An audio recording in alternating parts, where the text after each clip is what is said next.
ya. Okey, baik, kita bermula sekarang. Bismillahirrahmanirrahim. Assalamualaikum warahmatullahi wabarakatuh. Alhamdulillahirabbil alamin wassalatu wassalamu ala asyrafil anbiya'i wal mursalin sayyidina Muhammadin wa ala alihi wa sahbihi ajmain. Asyhadu an la ilaha illallah wahdahu la syarikalah wa asyhadu anna Muhammadan abduhu wa rasuluh. Wala haula wala quwata illa billahil aliyyil azim. Alamu anna Allah ala kulli syai'in qadir wa anna Allah qad ahata bi kulli syai'in ilma. Subhanaka la ilma lana illa ma 'allamtana innaka antal alimul hakim. Rabbi shrah li sadri wa yassir li amri wahlul 'uqdatan min lisani yafqahu qawli. Amma ba'. Sebelum kita memulakan perbincangan kita pada pagi ini, sama-samalah kita memanjatkan doa kepada Allah Subhanahu Wa Taala agar kita sentiasa dilindungi dan agar kita sentiasa dirahmati oleh Allah Subhanahu Wa Taala. Al-Fatihah. A'udzubillahi minasyaitonirrajim. Bismillahirrahmanirrahim. Alhamdulillahirabbil alamin. Arrahmanirrahim. Iyyaka na'budu wa iyyaka nasta'in. Shiratal ladzina an'amta 'alaihim ghairil maghdubi 'alaihim waladdallin. Bismillahirrahmanirrahim. Alhamdulillahirabbil alamin wassalatu wassalamu ala asyrafil anbiya'i wal mursalin sayyidina Muhammadin wa ala alihi wa sahbihi ajmain.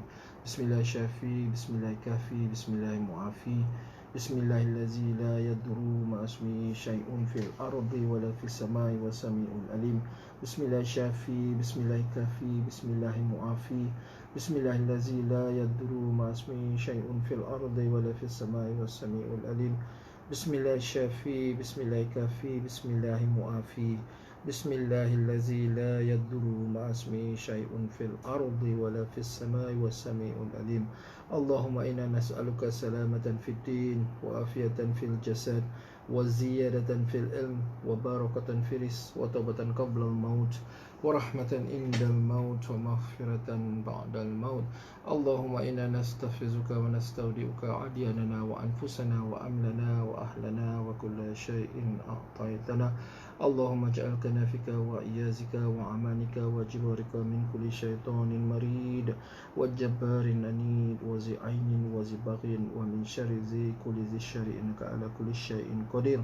Allahumma ahitna bitaqwa wal istiqamah wa izna min muji nadamatil fil khal wal ma'ala innaka as-sami'u du'a. Allahumma afina min kulli bala'id dunya wal azab al akhirah wasrif syarrad dunya wal azab al akhirah birahmatika ya arhamar rahimin.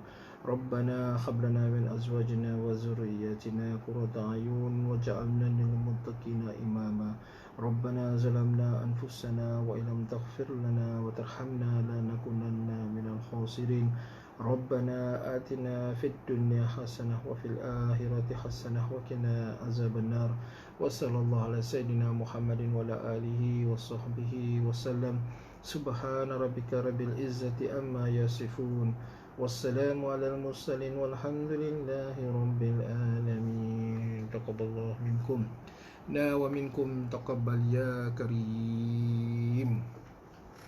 Alhamdulillah, kita berjumpa lagi pagi ini di dalam studio mini saya, ya, studio mini. Jadi hari ini kita akan sambung perbincangan berkaitan tentang perbezaan di antara wasiat dan hibah. Ya, sebelum ini melalui sesi FB Live saya sebelum ini, kita telah bincang beberapa aspek. Jadi saya akan ulang kaji sedikit aspek-aspek yang kita telah bincang sebelum ini, ya. Apa beza di antara wasiat dan juga hibah? Kerana di luar sana kita ada banyak pilihan. Kita ada pilihan untuk membuat wasiat, kita ada pilihan untuk membuat hibah, kita ada pilihan untuk membuat wasiat dan hibah, ya. Jadi sebelum ni saya dah jelaskan secara teknikal, secara terperinci tentang perbezaan di antara wasiat dan hibah. Saya akan ulang balik sedikit hari ini untuk ulang kaji kita bersama. Apakah dia perbezaan-perbezaan di antara wasiat dan hibah? Ya, ramai orang cakap macam-macam lah. Semua orang wajib ada wasiat, ya. Ada yang sebut tentang kewajipan, ya. Ada yang guna hujah bahawa wasiat itu wajib hukumnya. Kalau kita tengok kepada perbincangan fuqaha, sebenarnya wasiat itu, kalau dari segi perbincangan fuqaha, ya, sebenarnya wasiat itu dia ada dalam kedudukan tertentu. Ia menjadi wajib, ia menjadi sunat, ia menjadi harus, dan dalam kedudukan tertentu juga ada wasiat yang menjadi haram. Ya, jadi ada kedudukan-kedudukan tertentu. Tapi kalau kita tengok secara umumnya, perbincangan tentang hukum berwasiat wajib ini telah disepakati bahawa bila kita sebut tentang hukum wasiat wajib, dan rujukannya ialah surah Al-Baqarah ayat 180, kutiba alaikum iza hadara ahadakumul maut in taraka khairal wasiyati liwalidaini wal aqrabina bil ma'ruf. Kalau dia kata wasiat ini wajib dan rujukannya ialah surah Al-Baqarah ayat 180, maka itu tidak betul. Ya, kenapa? Kerana hukum wasiat wajib ini sudah pun dinasahkan, dibatalkan apabila kemudiannya turun surah An-Nisa ayat 11, 12, 176 berkaitan tentang pusaka. Jadi itu jelas. Itu jelas, ya, tidak ada sebarang keraguan ataupun tidak ada sebarang khilaf tentang itu. Ya, itu kedudukan yang jelas. Jadi kalau ada orang kata hukum wasiat ini wajib, maka hujah itu tidak betul, ya, sebab ia telah pun dinasahkan, ya, bila turunnya kemudiannya faraid, ya, ayat-ayat berkaitan tentang faraid, ya. Itu perkara pertama yang kita bincang dalam sesi sebelum ini. Jadi kita bincang juga dalam sesi sebelum ini tentang perbezaan dia, ya. Perbezaan yang jelas di antara hibah dan wasiat ialah, yang pertama saya dah sebut, saya ulang semula. Yang pertamanya ialah hibah dia berkuat kuasa ketika hidup. Wasiat dia berkuat kuasa selepas mati. Itu kita nak kena ingat tu. Hibah kuat kuasa semasa hidup, wasiat kuat kuasa selepas mati. Jadi bila kita katakan bahawa hibah kuat kuasa semasa hidup, maknanya kalau kita tengok kesemua rukun hibah dan juga syarat khobat mesti terlaksana semasa hidup. Hari ini saya menghibahkan rumah saya kepada anak saya. Jadi saya sebut pada dia rukun, pemberi, penerima, harta dan ada sirah. Pemberi, saya pemberi. Rumah itu memang milik saya, bukan milik orang lain. Harta milik orang lain jangan kau berani pula hibahkan ke anak kau. Harta milik sendiri aja kita boleh hibahkan harta. Pemberi, saya adalah pemilik harta. Penerima mesti wujud. Saya tak boleh kata saya hibahkan pada anak saya dan semua anak-anak saya yang bakal lahir pada kemudian hari. Tak boleh. Penerima tu mesti wujud ketika hibah itu dibuat. Walaupun dia baru lahir, baru berumur sebulan, tapi dia dah ada sijil kelahiran dan sebagainya, dah ada nama. Mesti ada nama lah, kan? Janganlah lahir-lahir je perkara pertama, selepas kita azankan dekat telinga bayi kita terus ayah dengan ini hibah. Nama pun tak ada lagi, kena ada nama, ya. Kemudian harta, ya, harta itu pun mesti wujud. Harta itu tidak boleh harta yang tidak wujud. Mesti harta itu dalam pemilikan kita. Lepas tu sirah. Sirah inilah saya sebut dengan anak saya, hari ni ayah hibahkan rumah ni kepada kamu. Itu adalah ijab. Sirah ni ialah ijab dan kabul. Itu ijab, ayah hibahkan rumah ni kepada kamu. Dan anak saya pun kabul, dia sebut, ayah saya terima. Maka berlakulah sirah, ya. Dan dia mesti ada khobat, ya. Khobat ni maksudnya apa? Khobat ni maksudnya adalah tasaruf ataupun penerimaan terhadap harta. Saya hibahkan jam saya. Saya dah bagi contoh sebelum ini, ya. Saya dah bagi contoh sebelum ini. Perbincangan hari ini kita akan lebih menarik kerana hari ini kita akan sentuh juga sedikit tentang hibah bersyarat dan juga hibah bagi harta dalam pinjaman. Kalau tak habis perbincangan tu hari ni, sebab saya hadkan perbincangan kita hari ni untuk sejam setengah saja, ya. Sebab kalau sampai 2 jam setengah, pengsan orang yang bercakap ni. Orang yang mendengar pun pengsan, dah kelaparan dah tu, kan. Okey, khobat tu apa maksud dia, ya? Tadi saya sebut, ya, sirah, lepas tu dia mesti diikuti dengan khobat. Apa maksud khobat? Saya hibah kepada anak saya, ya, Sakinah, hari ni ayah hibahkan jam plastik ayah ni kepada kamu. Dan anak saya pun sebut, saya terima ayah, jadi saya pun serahkan jam ini kepada dia. Dia pun pegang jam ini, lepas tu dia pun pakai di tangan dia, ya. Kemudian lepas tu saya cakap, Sakinah, terlanjur ayah masih ada ni, ya, ayah pinjam dulu jam tu boleh tak? Kan? Kena ingat kena dengar, faham dengan jelas. Saya sudah pun, antara saya dan anak saya, kami sudah pun melengkapkan semua rukun dan juga syarat qaubat. Syarat qaubat ni saya lengkapkan macam mana? Saya dah bagi kat dia jam ni. Dia dah pakai. Lepas tu saya terfikir pula, Sakinah, terlanjur ayah masih ada ni, ayah masih hidup ni, ataupun ni ayah nak keluar sekejap, nak pergi kedai, ayah tak ada jam lain. Jam yang ayah ada, ayah dah bagi kat kamu tu, kamu dah pakai tu. Dia dah pakai. Dia dah pegang, dia dah pakai. Ayah pinjam dululah jam tu. Ya, ayah nak pergi kedai, takut nanti ayah terlupa time pukul berapa, kan. Dah lah dekat kedai, kena beratur jarak 1 meter, kan. Dah lah ketua keluarga yang kena keluar. Ketua keluarga pula jarang pergi pasar. Bawa senarai, ketua keluarga pun tak tahu beza antara cauliflower dengan cauliflower dengan apa? Yang satu lagi yang hijau tu apa nama?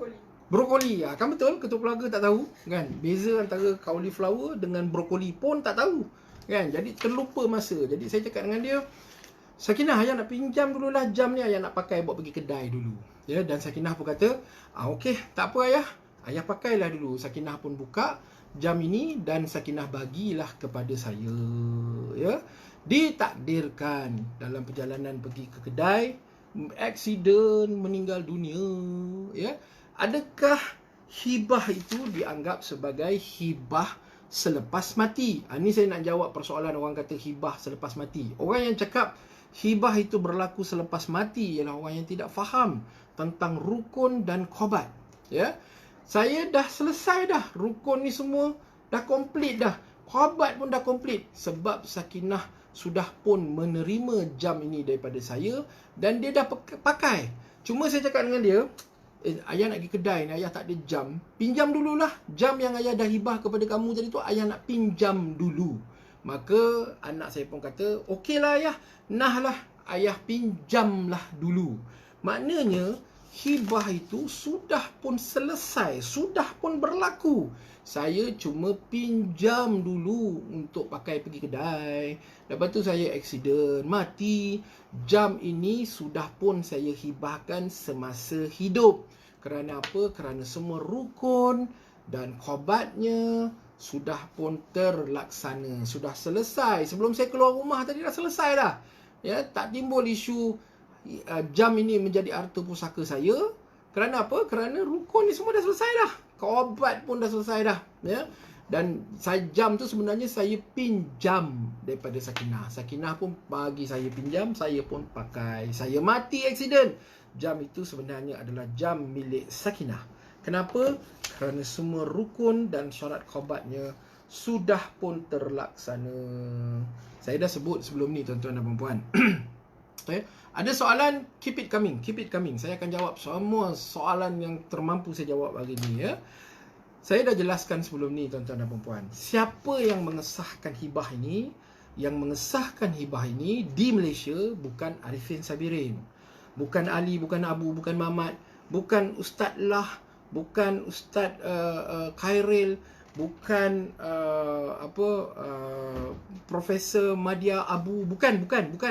Di Malaysia yang mengesahkan hibah ni, yang menentukan hibah yang saya buat ni, jam ni tadi sah ke tidak, ialah siapa? Mana dia punya ni. Di Malaysia yang mengesahkan hibah ni sah atau tidak adalah Mahkamah Syariah, sekiranya ia dipertikaikan. Ya.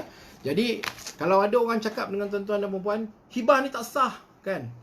Yang mengesahkan hibah itu adalah Mahkamah Syariah, ya, iaitu hakim-hakim yang bijaksana yang bersidang di Mahkamah Syariah. Untuk pengetahuan tuan-tuan dan puan-puan, di Wasiat Syok Berhad kita ada lebih daripada 300 perintah pengesahan hibah daripada Mahkamah Syariah seluruh semenanjung Malaysia yang telah mengesahkan hibah yang dibuat oleh Wasiat Syok Berhad adalah sah mengikut hukum syarak, ya. Jadi saya ulang balik, bukan Arifin yang kata sah. Yang kata sah ialah Mahkamah Syariah. Bukan Abu, Mamat, Ali ke, Zarina ke, siapa ke yang kata sah.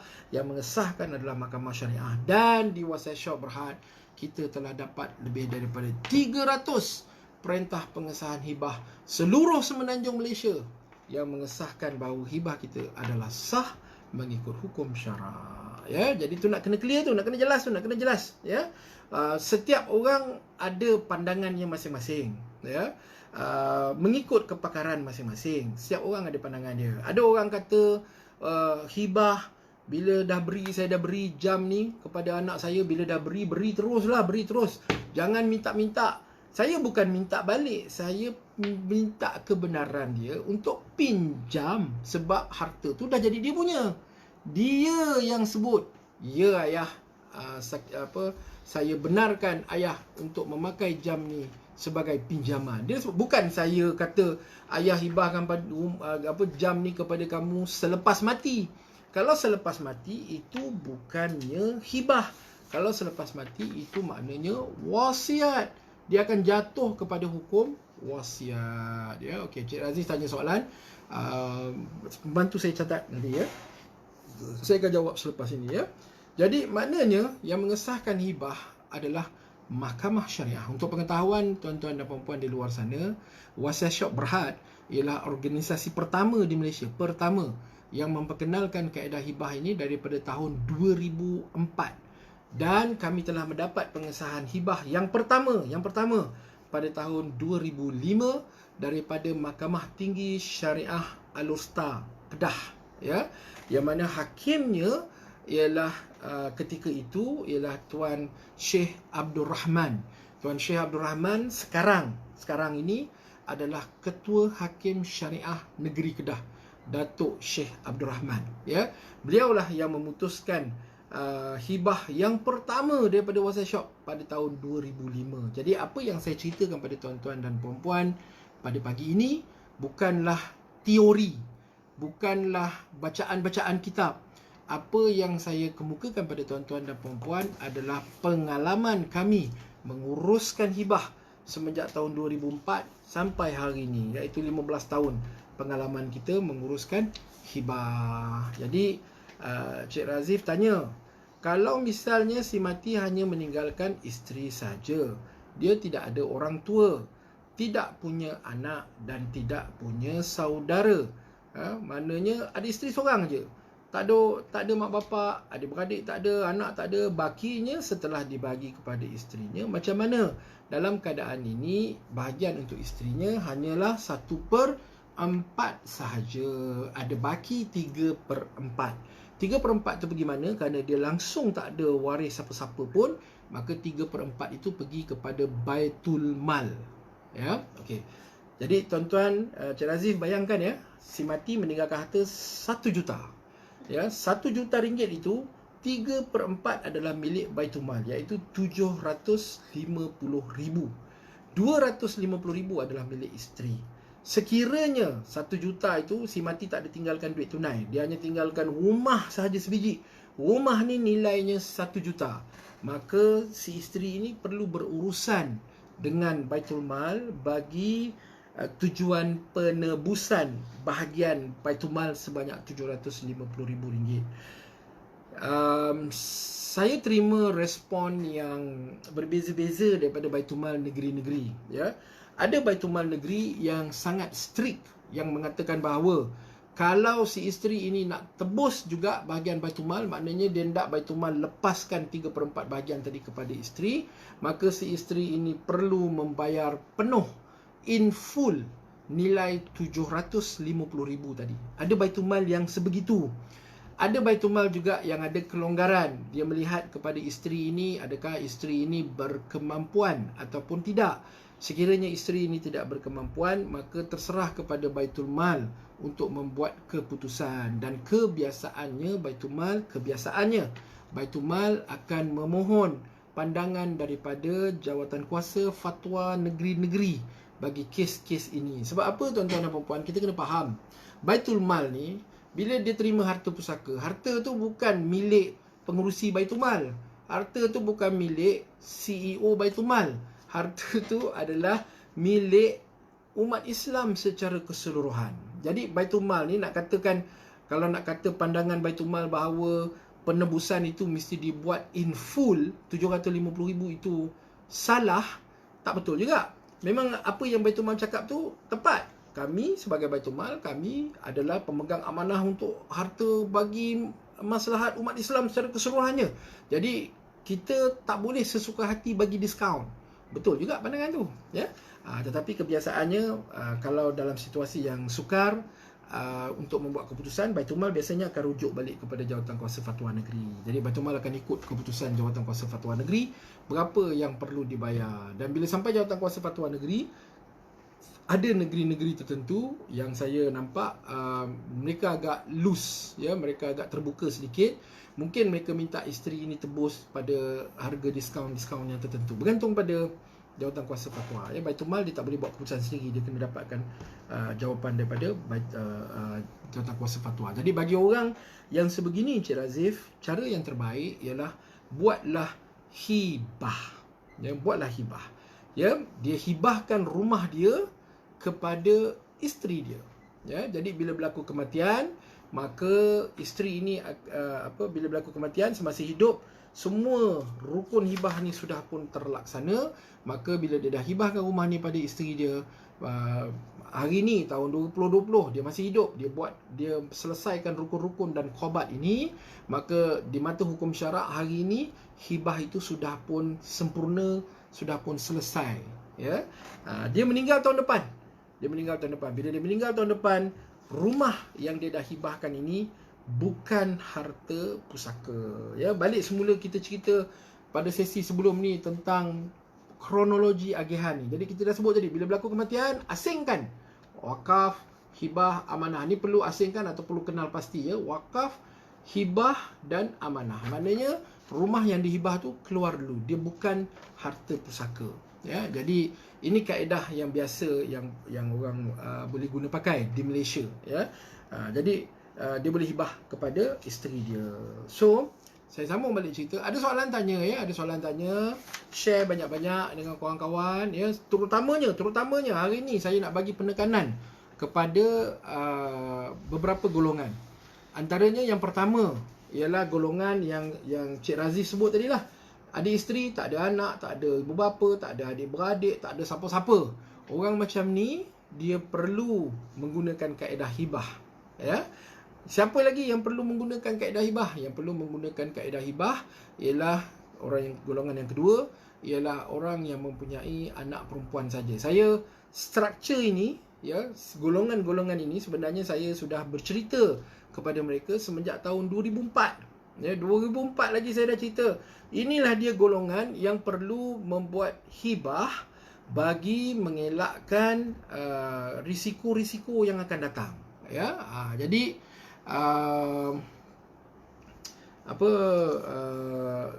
yang pertama tadi, pasangan yang sudah berkahwin tapi tidak mempunyai zuriat, tidak mempunyai anak, ya. Yang ni kena buat hibah, ya. Yang kedua ialah golongan ataupun pasangan yang mempunyai anak perempuan saja macam saya. Saya tak ada anak lelaki, saya cuma ada anak perempuan saja, ya. Dan ayah saya telah meninggal dunia lebih awal. Jadi bila berlaku dalam keadaan macam tu, maknanya waris saya yang berhak ke atas harta saya ialah isteri saya, 3 anak perempuan saya 2/3, isteri saya 1/8, ibu saya masih ada, ibu saya 1/6, dan saya ada 4 adik lelaki. Mereka ni akan mendapat asobah ataupun baki kepada harta pusaka saya. Maknanya kalau saya tak buat apa-apa perancangan, tapi saya dah buat lah, kan. Kalau tak buat apa-apa perancangan, harta saya kalau tak ada perancangan ni, ya, kalau tak ada wakaf, tak ada hibah, tak ada amanah ni, semua harta saya adalah harta pusaka. Bila harta pusaka, tolak hutang, baki harta pusaka, tolak atas percarian, isteri boleh tuntut, kemudian tolak wasiat 1/3, saya dah cerita tentang wasiat 1/3 sebelum ni, lepas tu terus difaraidkan. Jadi waris saya mengikut hukum faraid adalah 9 orang ni tadi. 9 orang waris saya mengikut hukum faraid, ya. Kadang-kadang bila kita bercerita tuan-tuan dan puan, orang salah faham. Orang kata hibah ni melarikan diri daripada faraid, ya. Orang kata hibah ni tidak mengikut hukum, sedangkan faraid itulah yang terbaik. Benar tuan-tuan, faraid itu adalah hukum yang terbaik yang diturunkan oleh Allah Subhanahu Wa Taala. Kalau kita tengok 11, 12, 1, 7, 6, ya. Dari segi sifir matematiknya, ini adalah antara 3 ayat yang mana Allah sebut bahagian secara spesifik 1/2, 1/3, 1/4, 1/6, 1/8, 2/3 disebut secara spesifik. Kita tak jumpa ayat lain dalam Al-Quran yang menceritakan secara spesifik 1/2, 1/4, 1/3, 1/4, 1/6, 1/8, 2/3 tu kita tak jumpa. Ya, dalam ayat faraid kita jumpa. Ya. Yang menjadi isunya bukan hukum itu. Yang menjadi isunya ialah waris-waris yang menerima harta pusaka itu. Itu yang jadi isu dia. Isunya bukan hukum, isunya adalah individual. Ya, saya dah banyak kali cakap tentang hal ni sebab perkara ni masih diulang-ulang di dalam masyarakat, diulang-ulang. Hibah melarikan diri daripada faraid. Kalau buat hibah berdosa. Ada yang cakap buat hibah berdosa, kan? Itu ada soalan lagi Sakinah. Ni ada soalan, cantik soalan. Ya, ada yang kata buat hibah berdosa. Ada yang kata hukum buat hibah ni haram sekiranya niatnya tak betul. Ya, jadi ramai orang bagi macam-macam respon. Ya, jadi sebenarnya menjawab kepada persoalan-persoalan tadi tu, hibah itu bukan melarikan diri daripada faraid. Sebab apa? Sebab hibah itu tidak termasuk pun sebagai harta pusaka. Kalau hibah tu, harta yang dihibah tu dah masuk dalam harta pusaka, maknanya tidak ada hibah. Maka harta pusaka ni memang dah tak boleh lari faraid dah. Ini memanglah harta pusaka yang akan melalui proses ini yang akhirnya akan dibahagikan kepada waris mengikut hukum faraid. Ya? Jadi tak timbul pun isu hibah melarikan diri daripada faraid sebab hibah tu berlaku semasa hidup. Ya? Ni rukun hibah ni, ini semua berlaku semasa hidup. Kan? Kalau kata saya ada satu cerita lah saya nak kongsi dengan tuan-tuan dan puan-puan, ya. Ada 3 beradik ni cerita lama dulu, ya, masa pejabat kami masih di Jalan Kuching. 3 beradik ni datang pejabat. Kebetulan saya ada di pejabat masa tu. Jadi mereka nak bertanya soalan. Jadi kebetulan saya ada dan saya ternampak mereka di lobi. Jadi saya berbual lah dengan mereka, ya. Jadi 3 beradik ni kata, dia tanya satu soalan. Dia kata, macam mana kami nak sekat ayah kami dari menjual harta pusaka? Kan? Jadi macam mana nak sekat ayah dari menjual harta pusaka, kata dia. Mereka tak hendak, 3 beradik lelaki ni, mereka tak hendak harta pusaka dijual oleh ayah. Jadi saya tanya, harta tu siapa yang punya? Geran tanah tu nama siapa?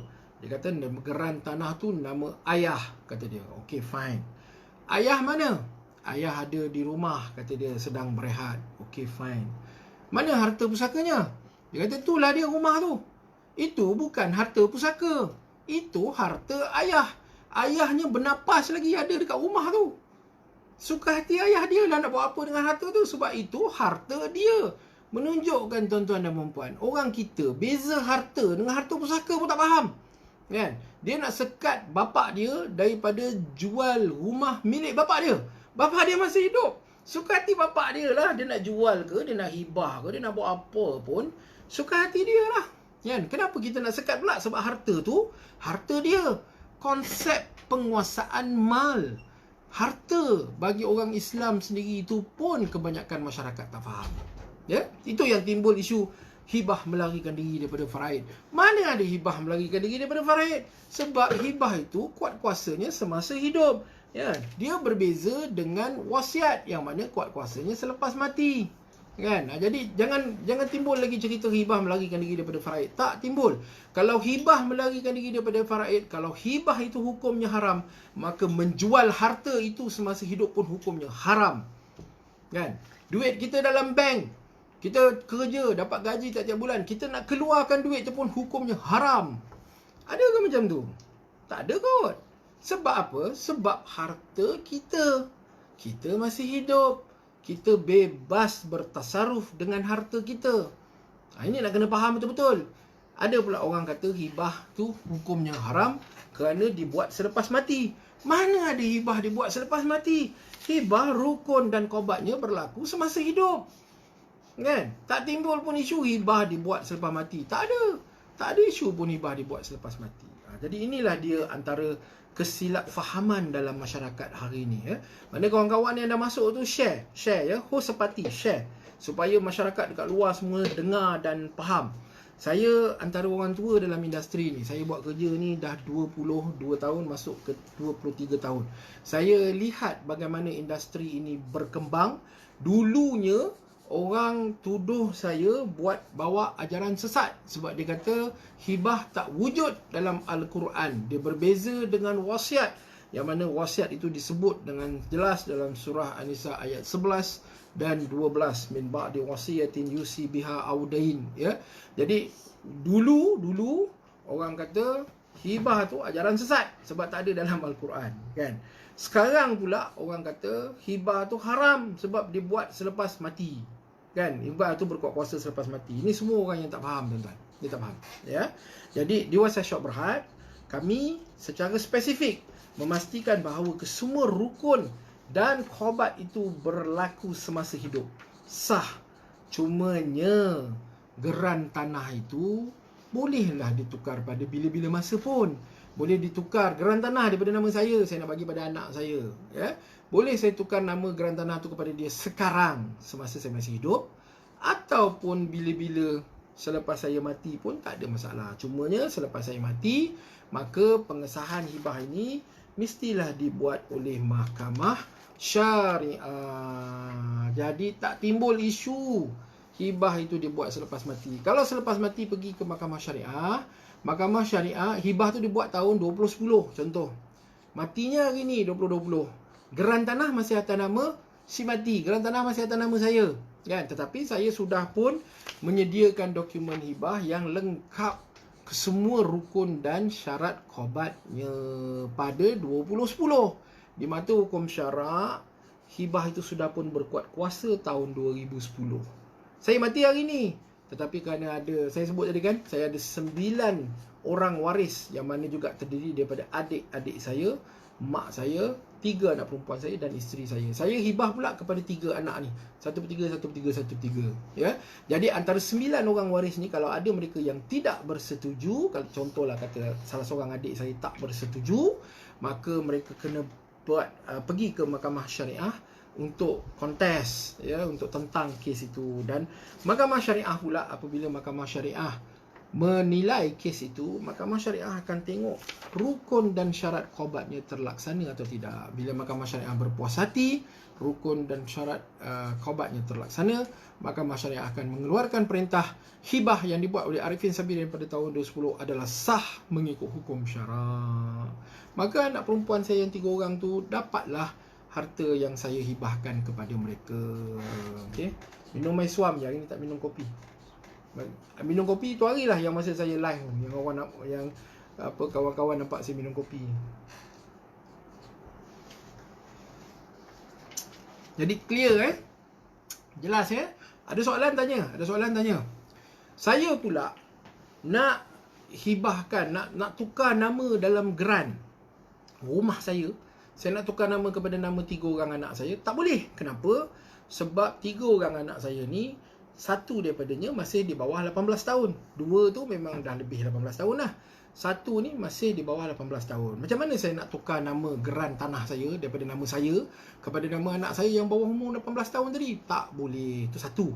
Keduanya, rumah saya masih ada baki pinjaman yang belum selesai. Yang ini kita nak masuk tentang hibah bagi harta yang masih di dalam pinjaman. Dibenarkan ke atau tidak? Peringkat awal tadi kita berbincang tentang hukum. Adakah hibah itu melarikan diri daripada faraid? Tidak. Sebab apa? Sebab hibah itu berlaku semasa hidup. Ya. Kalau hibah melarikan diri daripada faraid, maknanya harta kita ni kita nak jual pun tak boleh. Sekarang masa kita hidup, nak jual pun tak boleh. Kalau analoginya diletakkan begitu, kalau hibah melarikan diri daripada faraid, saya nak jual harta ni hari ni masa saya masih hidup, maknanya saya pun nak melarikan diri daripada faraid. Duit saya dalam bank, hari ni saya pergi cocok, kan, baru masuk gaji, saya nak gunakan duit tu untuk beli barang-barang keperluan rumah semasa PKP ni, maknanya itu pun tindakan melarikan diri daripada faraid. Ya, itu semua salah. Ya, itu semua tanggapan yang salah. Ya, kenapa? Sebab harta saya semasa saya masih hidup, hak saya, kuasa saya untuk menguruskan harta itu. Tetapi of course lah, Islam ada garis panduan bagaimana kita semasa hidup menguruskan harta, sedekah, wakaf, zakat, kan, tanggungjawab kita. Itu adalah garis panduan dia, ya. Jadi tadi kita bincang tentang hukum. Adakah hibah melarikan diri daripada faraid? Salah. Tak. Hibah tidak melarikan diri daripada faraid. Adakah hibah itu terlaksana selepas mati? Lagi salah. Hibah itu terlaksana semasa hidup. Orang yang cakap hibah itu terlaksana selepas mati itu orang yang tak faham. Ya. Dan ada juga yang mengatakan bahawa hibah mesti pindah milik nama dalam geran, barulah dia menjadi sah. Kan?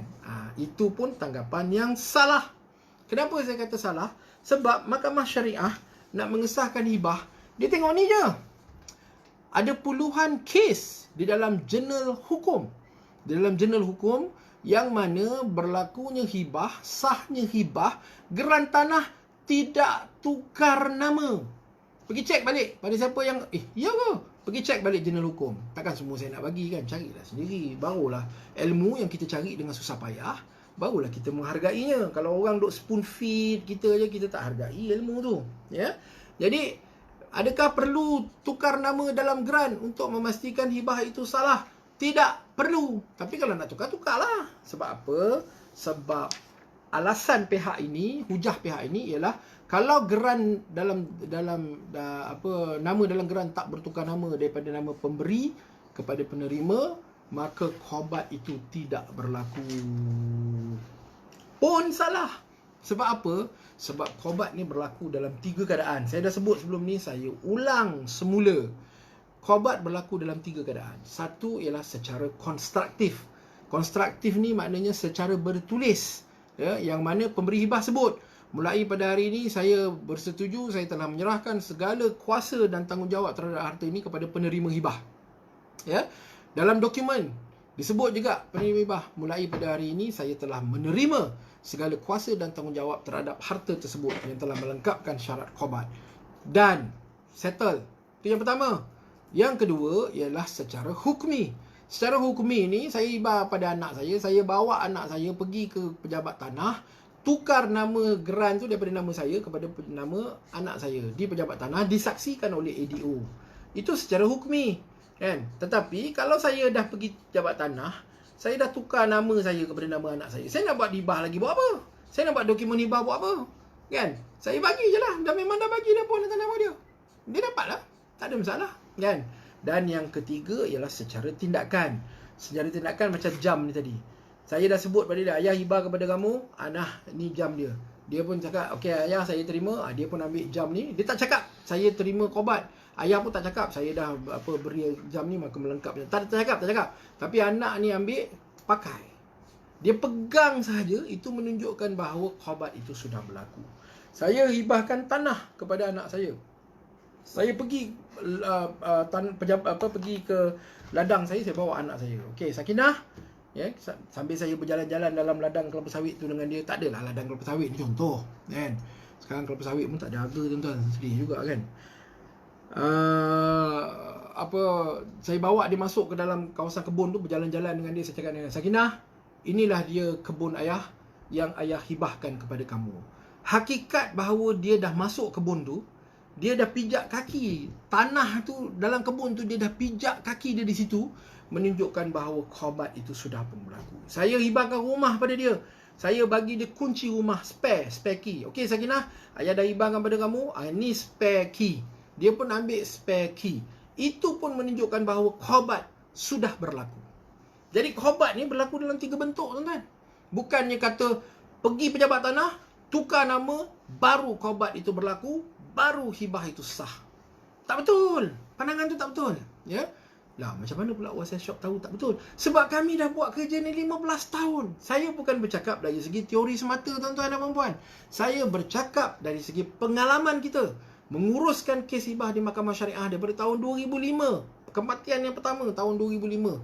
Kes pemberi hibah, ya. Sampai hari ini ratusan kes kita telah uruskan. Jadi saya bercakap dari segi pengalaman dan juga dari segi teorinya. Dan teori ini pula, tuan-tuan dan puan-puan, ya, tentang hukum hakam dan sebagainya semua ni, teori ini pula diputuskan, di-finalisekan, ya, oleh panel Syariah Wasiat Shop Berhad. Sila masuk ke website kami www.wasiatshop.com.my untuk tahu siapa panel syariah kami.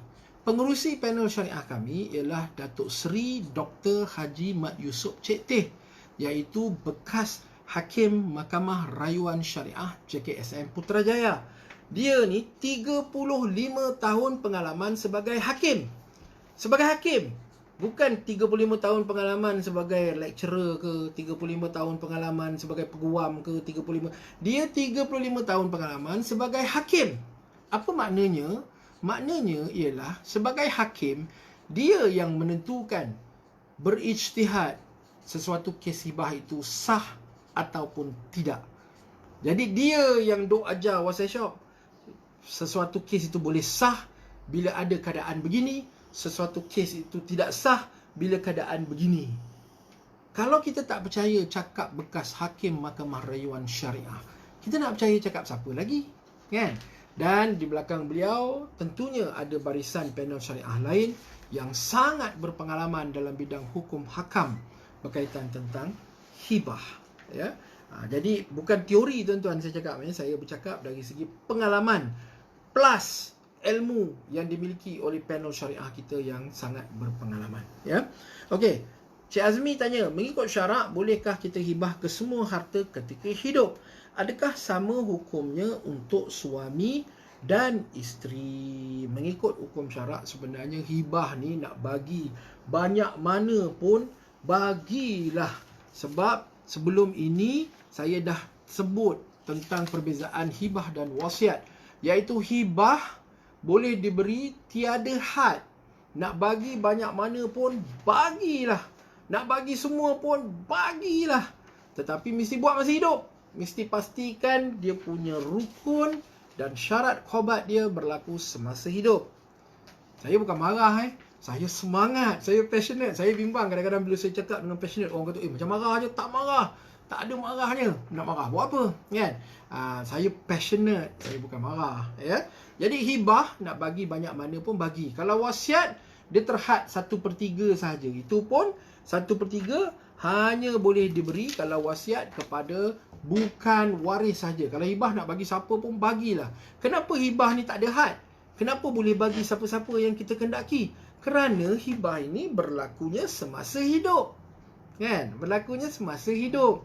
Jadi semasa hidup kita balik semula kepada prinsip asas harta, pemilikan, penguasaan mal tadi, penguasaan harta. Semasa hidup, suka hati saya lah saya nak bagi harta saya kat siapa. Saya bagi contoh sebelum ini, Cik Azmi, saya tak pastilah Cik Azmi ada ikuti ke tidak yang sebelum ni, tapi saya dah bagi contoh sebelum ni, Sulaiman Al-Raji.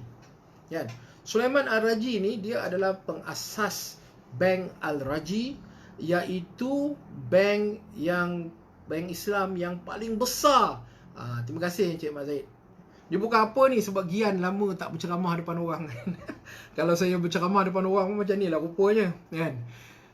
Sulaiman Al-Raji adalah pengasas kepada Al-Raji Bank, iaitu bank Islam yang terbesar di dunia. Ya, Sulaiman Al-Raji dalam majalah Forbes, saya pernah search majalah Forbes tentang Sulaiman Al-Raji, saya jumpa satu artikel yang menyebut tentang the poor billionaire, billionaire yang miskin. Kenapa dia kata the poor billionaire? Kerana Sulaiman Al-Raji zero harta. Tak ada harta. Langsung tak ada harta. Dia masih hidup. Sampai hari ni Sulaiman Al-Raji masih hidup. Tak tahulah kalau dia dah meninggal. Tapi setakat yang saya tahu dia masih hidup. Ya.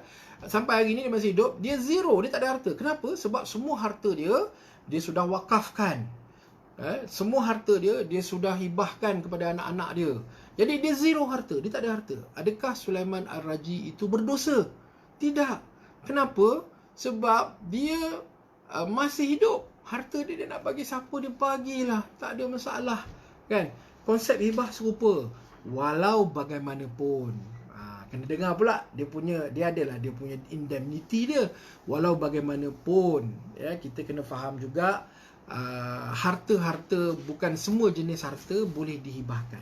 Kerana apa? Kerana dia ada kekangan dari segi rukun. Sebab ada harta yang khobatnya tidak boleh dilaksanakan. Ya, jadi ada kekangan-kekangan di situ. Ya, dan saya suka nak menasihatkan umat Islam di luar sana, berpada-padalah. Contoh macam saya bagi contoh diri saya. Ya, saya hibahkan rumah saya kepada anak-anak saya. Kenapa? Sebab rasa tanggungjawab saya sebagai seorang ayah. Saya hendak sekiranya berlaku sesuatu kepada saya, anak-anak saya ada bumbung, anak dan isteri saya ada bumbung, ada rumah tempat mereka boleh berteduh.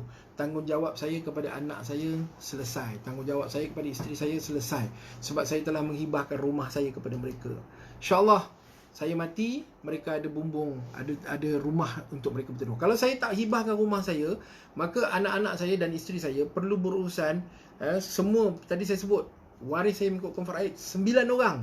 Mereka perlu berurusan dengan 9 orang ni. Antara isteri dengan anak saya, insyaAllah lah, tak ada masalah. Tapi yang lain-lain ni, kita tak pasti lagi. Dia di luar daripada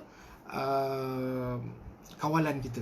Ya, sebab isu adik-beradik ni tuan-tuan, ya, bukanlah kita kata adik-beradik kita jahat. Tidak. Ada orang kata, kau ni macamlah adik-beradik kau jahat. Tak, bukanlah kita kata adik-beradik kita jahat. Tetapi ada faktor-faktor luar kawalan. Ya, antara faktor luar kawalan yang biasa saya nampak di kalangan adik-beradik ni, benda ni saya selalu ulas dalam video-video pendek saya yang 5 minit saya buat tu pun saya selalu ulas. Ya, antara faktor luar kawalan kita ialah, yang pertamanya ialah faktor konsultan yang duduk dan tidur di sebelah adik-beradik kita. Ya, saya bercakap dari segi pengalaman tuan-tuan, bukan saya bercakap teori. Ada kes saya jumpa dulu masa awal-awal, first 5 years WhatsApp Shop, 5 tahun yang pertama. Saya sendiri turun berjumpa dengan waris selepas berlaku kematian. Ada kes saya jumpa, adik-beradik semua diam. Anak-anak si mati semua diam. Yang meninggal ni ayah. Mak dah lama meninggal dunia. Ada 6 orang adik-beradik. Adik-beradik semua diam. Yang bercakap siapa? Yang bercakap ialah abang ipar, iaitu suami kepada kakak sulung. Suami kepada kakak sulung ni yang cakap, okey, harta ni kita kena bagikan macam ni. Yang adik-beradik semua diam. Kita tengok kan, kenapa adik-beradik lain semua diam macam tunduk je, tak berbunyi kan. Lepas tu abang pun kata, masa hidup dulu abang ada keluarkan belanja untuk perubatan ayah, arwah ayah, ya. Hampir 100,000 juga abang keluarkan. Jadi abang dak semula tuntut duit itu sebagai hutang kepada Allahyarham, kata dia. Jadi 100,000 tu abang nak tuntut daripada harta pusaka arwah ayah, kan. Orang lain semua diam.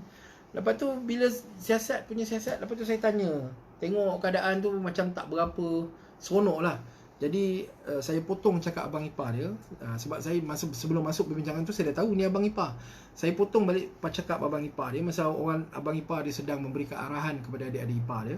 Saya potong balik, saya cakap dengan abang ipar dia dalam majlis lah. Saya kata orang-orang lain ni ndak ke abang ipar ni ada dalam perbincangan kita? Sebab abang ipar ni tak ada hak dalam hak faraid dalam harta pusaka arwah ayah. Jadi yang lain-lain ni, ndak ke abang ipar ni ada dalam majlis ni? Perlahan-lahan je dia orang angkat kepala, angguk. Ndak ke tak ndak kan? Ada yang angguk, ada yang geling kan. Lama-lama baru cakap, rasanya lebih baik abang tak perlu join kot perbincangan ni, biar kami adik-beradik saja join. Jadi bila ada saja yang bercakap macam tu, saya pun toleh pada abang ipar, cakap dengan abang ipar, there you go. Sebab abang ipar dia ni somebody lah kan. There you go. Waris-waris mengikut hukum faraid, tidak perlukan tuan untuk berada dalam perbincangan ini. Dan sebenarnya tuan pun tak boleh nak cakap apa-apa sangat, sebab tuan bukan waris mengikut hukum faraid. Ya. Jadi abang dia pun keluar. Abang dia keluar, barulah adik-beradik ni boleh bercakap. Ya. Jadi faktor konsultan kepada yang tidur di sebelah adik-beradik ni jadi isu. Satu. Keduanya ialah faktor pendidikan dan juga faktor taraf hidup. Adik-beradik kita, tuan-tuan dan puan-puan, bukan semuanya setaraf dengan kita. Ya, bukan semuanya yang hidupnya mewah, hidupnya senang. Ada yang hidupnya susah, kan? Jadi bila raya kita panggil dia datang rumah, dia pun pergi rumah abang, tengok, wih, besarnya rumah abang. Abang pula cerita kan, wih, aku baru renovate ni, 500,000 aku habis, aku bayar cash, kata dia. Kan? Abang cakap macam tu, adik-adik pun tengok, wih, kayanya abang aku. Abang pun cakap, itu kat luar tu ada Porsche Cayenne, model yang paling baru. Tak adalah mahal, 1.9 million je aku beli. Cash aku bayar. Kan? Adik-beradik pun, kayanya abang aku. Jadi bila abang ni meninggal dunia, adik-beradik yang ada bahagian ni, mereka hidup susah. Jadi mereka merasakan bahawa harta yang abang ditinggalkan ni adalah harta terpijak. Dan agak-agaknya dia lepas tak bahagian dia. dia tak lepas tuan-tuan. Dia akan minta bahagian dia. Ya. Jadi faktor konsultan, faktor taraf hidup, faktor pendidikan, abang seorang yang berjaya, dihormati apa semua, adik hidup so and so. Kan? Jadi bila abang mati, adik tahu, aku ada hak lah ke atas harta abang aku. Adik ni dia akan bertendensi untuk menuntut juga bahagian dia. Memang bahagian dia pun. Kita tak boleh nafikan itu bahagian dia. Tetapi bila macam saya dah buat rumah saya dah hibahkan pada anak saya dah rasa lega. Sebab apa? Berlaku sesuatu pada saya tahu bahawa anak-anak saya ada tempat, isteri saya ada tempat mereka boleh berlindung. Yang itu dia tak payah rebut-rebut dengan adik-beradik saya. Sebab apa? Sebab saya dah hibahkan pada dia. Ya. Saya ada saham syarikat. Saham syarikat saya pun saya sudah wariskan. Saya sudah buat semua dokumentasi yang berkaitan supaya saham syarikat saya juga tidak direbutkan. Kalau saya ada saham syarikat, saya tak buat perancangan harta, saya tak buat hibah. Bila saya mati, saham syarikat itu juga adalah harta pusaka. Lagi kacau bilau tuan-tuan. Kita duk kerja membangunkan syarikat kita berpuluh tahun. Bila kita mati, saham syarikat itu jadi masalah, ya. Dan yang berkemungkinan menyebabkan syarikat itu pun bermasalah pada masa akan datang, ya. Jadi saya dah buat hibah rumah, saya dah buat hibah saham syarikat, selesai. Yang itu adik-beradik, yang itu 9 orang waris ni dah tak perlu nak cerita apa-apa dah. Sebab apa? Sebab saya dah hibahkan, dan bila saya dah hibahkan, harta itu sudah terkeluar daripada harta pusaka, ya. Tak ada soalan pun. Kan? Ramai-ramai tengok ni tak ada soalan pun. Share. Yang host sepati share supaya semua orang boleh berkongsi ilmu ini, ya. Baik. Dah cerita tentang tadi saya cerita tentang hibah harta yang masih dalam pinjaman bank, tak habis cerita, kan.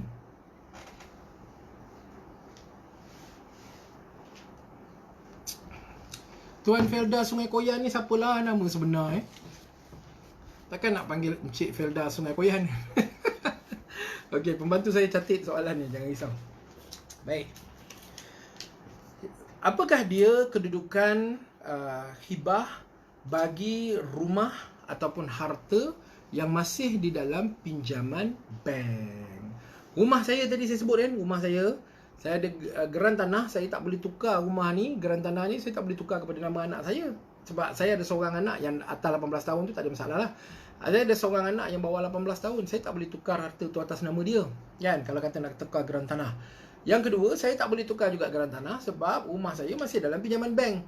Mana saya boleh tukar geran tanah tu? Tak boleh, kan. Jadi apa yang saya boleh buat ialah saya buat hibah bagi harta yang masih dalam pinjaman, ya. Jadi apa kedudukan hibah bagi harta yang masih dalam pinjaman bank? Adakah ia boleh dihibahkan, ya, dan adakah hibah itu sah? Jawapannya boleh dihibahkan dan hibah itu sah, ya. Okey, Encik Felda Sungai Koyan. Bagilah nama, kan.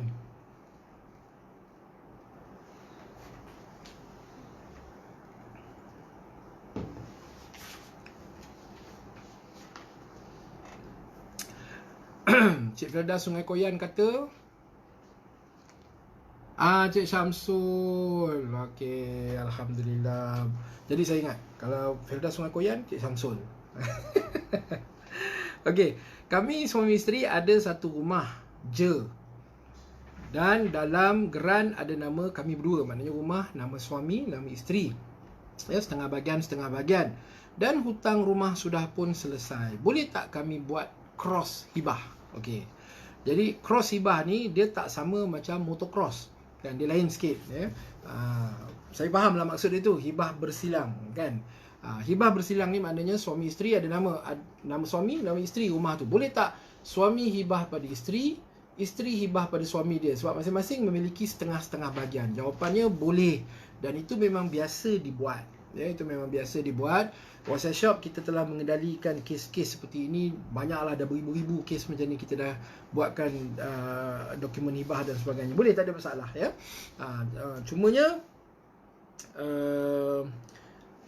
kalau ada anak lah, saya suka nak cadangkan suami isteri yang ada rumah secara bersama, setengah bahagian. Suami setengah bahagian dia, hibahlah kepada anak. Isteri setengah bahagian dia, hibahlah kepada anak. Jadi bila suami mati, bahagian suami ini yang setengah pergi kepada anak. Bila isteri mati, bahagian isteri yang setengah ni nanti memang dah hibah pada anak. Jadi akhirnya anak akan memiliki rumah tersebut sekiranya ada anak lah. Tapi sekiranya tak ada anak, dan ini bukan kata wajib buat begitu ya Samsul ya, Cik Samsul ya, tidak. Sebenarnya bergantung kepada keperluan, sebab setiap orang mempunyai situasi yang berbeza-beza. Jadi kita tak boleh kata macam wasiat, kita buat wasiat semua orang kena buat wasiat serupa, tak ada. Sebab setiap orang mempunyai situasi yang berbeza-beza, tak sama ya. Jadi tengok pada keadaan kita sendiri. Saya tak ada rumah dalam keadaan macam tu, tak ada. Tapi kalau orang yang ada rumah suami isteri, memang digalakkan demikian. Kalau tak ada anak, bolehlah suami hibah pada isteri, isteri hibah pada suami. Sebab kalau dalam keadaan macam ni, suami isteri selalu terlepas pandang. Kalau dalam keadaan macam ni, bila suami meninggal dunia, bahagian suami yang setengah bahagian ni adalah harta pusaka dia mengikut hukum faraid. Oleh kerana kalau kata ibu bapa dia masih hidup, ibu bapa dia ada bahagian. Kalau kata ibu bapa dia dah mati, adik-beradik dia ada bahagian ya. Jadi sebab apa? Sebab dia tak ada anak. Dia tak ada anak ya? Jadi bila dia tak ada anak ni, kalau kes tak ada anak lah. Kalau dia tak ada anak, maknanya bahagian isteri hanya 1/4. Tadi soalan mula-mula tadi saya dah jawab soalan Cik Razif yang kata kalau suami isteri tak ada anak ya. Jadi kalau tak ada anak, tak ada ibu bapa, tak ada siapa-siapa pun, sebab isteri ni dia bukan asobah dalam hukum faraid. Asobah ni maknanya waris yang menghabiskan baki. Isteri dia bukan asobah, bahagian dia 1/8 kalau suami ada anak, 1/4 kalau suami tak ada anak. Jadi bila suami mati, bahagian isteri ni hanya 1/4 saja. 3/4 pergi pada mana? 3/4 pergi kepada waris mengikut hukum faraid kepada suami. Kalau suami langsung tak ada waris, maka 3/4 tu akan pergi pada Baitul Mal. Itu balik pada soalan yang awal-awal tadi saya cerita. Kalau pergi pada Baitul Mal, kena tebus daripada Baitul Mal ya. Okey, jadi Cik Samsul kata ada 4 anak, 3 perempuan dan 1 lelaki. Saya cadangkan Cik Samsul, suami isteri ada rumah, nama setengah bahagian. Suami hibah pada anak, isteri hibah pada anak. Dan kita bimbang pula, kalau kita hibah pada anak, nanti kan takut anak halau isteri kita keluar daripada rumah. Kita boleh letak syarat. Yang ini dipanggil hibah bersyarat. Kita boleh letak syarat bahawa ayah hibahkan rumah ni kepada kamu dengan syarat kamu mesti membenarkan ibu kamu untuk terus menetap di rumah ini selagi ada hayat dia. Boleh letak syarat, tak ada masalah. Ya, boleh letak syarat ya. Jadi itu dia punya situasi dia. Jadi bagus soalan tadi ya. Balik semula kepada cerita kita tentang hibah bagi harta yang di dalam pinjaman. Hibah bagi harta yang di dalam pinjaman, ramai orang tanya. Ya, WhatsApp Shop untuk pengetahuan tuan-tuan dan puan-puan, kami telah pun membuat penyelidikan ilmiah yang mana kami memberi grant kepada universiti untuk membuat penyelidikan. Yang buat penyelidikan ni bukan saya. Saya bukan ahli akademik, saya tak tahu apa-apa tentang ilmu ni. Kan yang membuat penyelidikan ni adalah pensyarah-pensyarah universiti yang berkepakaran di dalam bidang fiqh mawaris. Mereka, kita bagi duit pada mereka pergi buat penyelidikan. Jadi mereka buat penyelidikan, mereka telah menemui dapatan penyelidikan pada tahun 2017 bahawa harta yang masih di dalam pinjaman bank boleh dihibahkan. Boleh, tetapi dia ada syarat-syarat yang tertentu. Dia ada panduan yang khusus dan panduan itu perlu diikuti. Ya. Hartanah bercagar ni, hibah bagi hartanah bercagar ni sebenarnya perbincangan dia sangat panjang, dan sebenarnya hibah bagi hartanah bercagar ni sangat signifikan kepada orang kita. Sebab apa? Sebab kebanyakan Cik Samsul dia dah habis bayar dah loan rumah dia, alhamdulillah. Tapi saya percaya kebanyakan orang loan rumah dia ni akan terus dibayar bagi tempoh yang panjang. Kan ada yang tempoh 30 tahun, ada yang tempoh 35 tahun. Sebab kita nak turunkan dia punya bayaran bulanan, maka kita ambil 30 tahun, 35 tahun kan, panjang-panjang ni loan bank ni kan. Jadi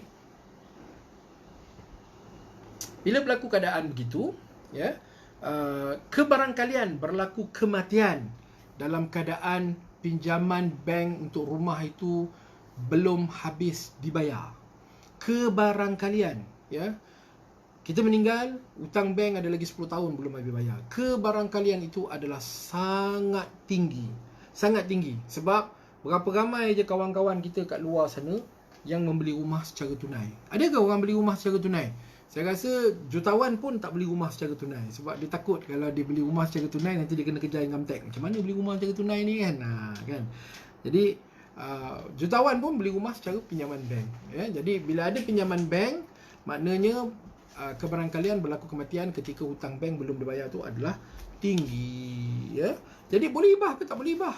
Boleh hibah, tak ada masalah, tetapi dia kena ada mengikut panduan-panduan yang tertentu.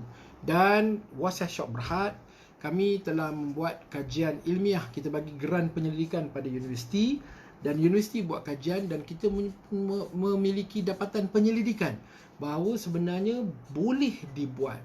Dan untuk pengetahuan tuan-tuan dan puan-puan dekat luar sana, ya, antara kes hibah bagi harta dalam pinjaman yang famous di Malaysia, ya, dengan alasan penghakiman yang lengkap, dikeluarkan bagi satu kes di Negeri Sembilan, Seremban, pada tahun 2015 oleh Mahkamah Rayuan Syariah Seremban. Untuk pengetahuan tuan-tuan dan puan-puan, pengerusi Mahkamah Rayuan Syariah, pengerusi bagi sesi itu yang memutuskan hibah bagi harta dalam pinjaman, ketika itu dalam pinjaman Maybank Kuala Kelawang. Maybank. Si mati meninggal dunia, ada hutang lagi tak selesai. Hibah itu diputuskan sah oleh Mahkamah Rayuan Syariah Negeri Sembilan, yang mana pengerusi yang bersidang ketika itu ialah Datuk Seri Dr. Haji Mat Yusof Cik Teh, iaitu panel syariah Wasiat Syok Berhad sekarang. Jadi itu yang saya sebut tadi. Hakim lah yang kita nak tahu apa pandangan dia, kan. Pandangan orang individu ni boleh jadi apa pun, pandangan lecturer boleh jadi apa pun, pandangan peguam boleh jadi apa pun, tapi pandangan hakim tu yang kita nak dengar. Dan yang memutuskan kes tu ialah Datuk Yusof Cik Teh, ya, Datuk Seri Yusof Cik Teh. Dia lah yang mengajar kita buat begini. Sekarang dia dah pencen lah. Kalau hakim yang sedang bertugas nak menjadi panel syariah kepada syarikat amanah semua tu, dia agak konflik dari segi interest. Sebab bagaimana dia masih bersidang, dia masih seorang hakim yang bertugas, dia menjadi panel syariah syarikat amanah lain, nanti kes syarikat amanah tu akan datang depan dia. Jadi ada konflik of interest kat situ, ya. Kita Datuk Yusof Cik Teh dia dah pencen dah, kan. Jadi boleh dibuat, ya. Cik Zaid tanya, jika rumah atas nama suami dan isteri dua nama, tetapi Kian adalah nama suami, kemudian adalah nama suami sahaja, kerana suami saja yang layak buat loan.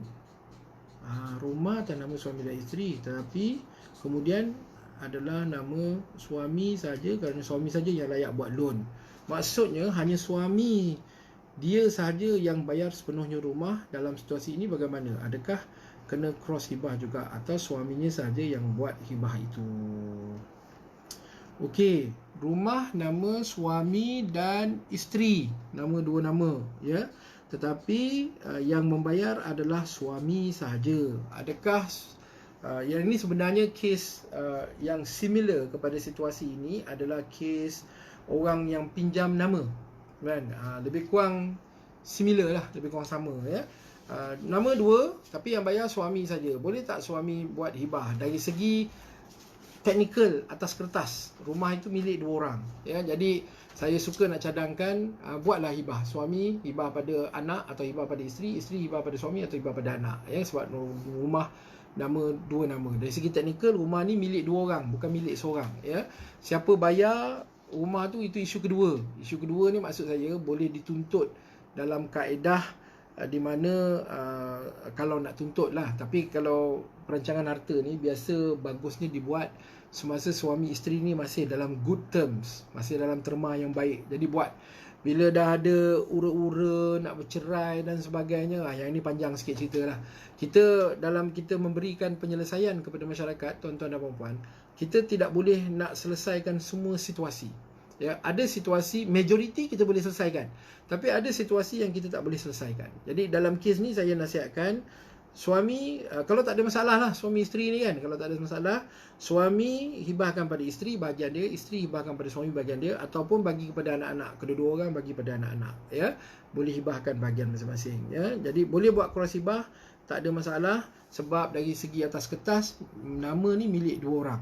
Tapi kalau contohlah saya bagi kes, ada saya jumpa banyak kes abang buat loan, sebab abang ni ada kelayakan kredit financial credit yang bagus. Jadi abang buat loan, ya. Rumah tu tiap-tiap bulan dibayar oleh adik, sebab adik ni dia tak ada kredit financial, dia boleh bayar tapi dia tak ada kredit financial. So adik lah yang bayar tiap-tiap bulan kan. Abang, nama rumah nama abang, yang bayarnya adik. Kalau macam ni suami isteri mudah sikit. Ini abang buat loan, adik yang bayar. Abang ada keluarga sendiri, adik ada keluarga sendiri. Adik duduk kat rumah tu, mati abangnya. Jadi kalau mati abangnya ini, maka dari segi harta pusaka, teknikalnya harta itu adalah milik abang. Dan bila milik abang, maknanya dia adalah harta pusaka yang boleh dituntut oleh waris-waris kepada abang. Jadi dia menimbulkan situasi yang sukar kepada adik yang duduk kat rumah ni, yang membayar tiap-tiap bulan. Sebab adik ni kena membuktikan pula bahawa sebenarnya dia yang membayar. Jadi dekat situ proses tu akan jadi sangat panjang, ya. Cara yang terbaik penyelesaian begitu ialah, mudahnya saya selalu nasihatkan, abang hibahlah rumah tu kepada adik, ya. Hibah rumah tu kepada adik. Jadi hibah yang diberi kepada adik tidak boleh ditarik balik.